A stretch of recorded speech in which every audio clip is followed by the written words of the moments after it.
മകനെ, നിന്റെ സൽപ്രവൃത്തികളിൽ നിന്ന് കലർത്തരുത്. സമ്മാനം നൽകുമ്പോൾ വേദനാജനകമായി സംസാരിക്കരുത്. മഞ്ഞ് കഠിനമായ ചൂട് കുറയ്ക്കുന്നില്ലേ? നല്ല വാക്ക് ദാനത്തേക്കാൾ വിശിഷ്ടമാണ്. നല്ല വാക്ക് വിലയുറ്റ സമ്മാനത്തെ അതിശയിക്കുകയില്ലേ? കാരുണ്യവാനിൽ ഇവ രണ്ടും കാണപ്പെടുന്നു. ഭോഷൻ കാരുണ്യരഹിതനും നിന്ദകനുമാണ്. വിദ്വേഷത്തോടെയുള്ള ദാനം കണ്ണിൻ്റെ തിളക്കം കെടുത്തുന്നു. കാര്യം ഗ്രഹിച്ചതിന് ശേഷം സംസാരിക്കുക. രോഗം പിടിപെടുന്നതിന് മുൻപ് ആരോഗ്യത്തെക്കുറിച്ച് ചിന്തിക്കുക. ന്യായവിധിക്ക് മുമ്പ് നിന്നെ തന്നെ പരിശോധിക്കുക. വിധിവേളയിൽ നിനക്ക് മാപ്പ് ലഭിക്കും. വീഴും മുമ്പ് വിനീതനാവുക. പാപം ചെയ്തു പോകും മുമ്പ് പിന്തിരിയുക. നേർച്ച യഥാകാലം നിറവേറ്റുന്നതിൽ നിന്ന് ഒന്നും നിന്നെ തടസ്സപ്പെടുത്താതിരിക്കട്ടെ. അത് നിറവേറ്റുവാൻ മരണം വരെ കാത്തിരിക്കരുത്. നേർച്ച നേരുന്നതിന് മുൻപ് നന്നായി ചിന്തിക്കുക.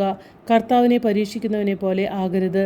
മരണദിനത്തിൽ നിനക്ക് നേരിടേണ്ട അവിടുത്തെ കോപത്തെക്കുറിച്ചും അവിടുന്ന് മുഖം തിരിച്ചു കളയുന്ന പ്രതികാര നിമിഷത്തെക്കുറിച്ചും ചിന്തിക്കുക. സമൃദ്ധിയുടെ കാലത്ത് വിശപ്പിനെക്കുറിച്ചും സമ്പത്ത് കാലത്ത് ദാരിദ്ര്യത്തെയും വറുതിയെയും കുറിച്ച് ചിന്തിക്കുക. പ്രഭാതം മുതൽ പ്രദോഷം വരെ അവസ്ഥാഭേദം വന്നുകൊണ്ടിരിക്കുന്നു. കർത്താവിൻ്റെ മുമ്പിൽ എല്ലാ വസ്തുക്കളും അതിവേഗം ചരിക്കുന്നു. ബുദ്ധിമാൻ എല്ലാ കാര്യങ്ങളിലും ശ്രദ്ധാലുവായിരിക്കും. പാപത്തിൻ്റെ നാളുകളിൽ ദുഷ്പ്രവർത്തികൾക്കെതിരെ അവൻ ജാഗരൂകത പുലർത്തും. ബുദ്ധിമാൻ ജ്ഞാനത്തെ അറിയുന്നു. അവളെ കണ്ടെത്തുന്നവനെ അവൻ പുകഴ്ത്തുകയും ചെയ്യും. ജ്ഞാനത്തിൻ്റെ വചസ്സുകൾ ഗ്രഹിക്കുന്നവൻ പാണ്ഡിത്യം നേടും. അവൻ സൂക്തങ്ങൾ അവസരോചിതമായി മൊഴിയും.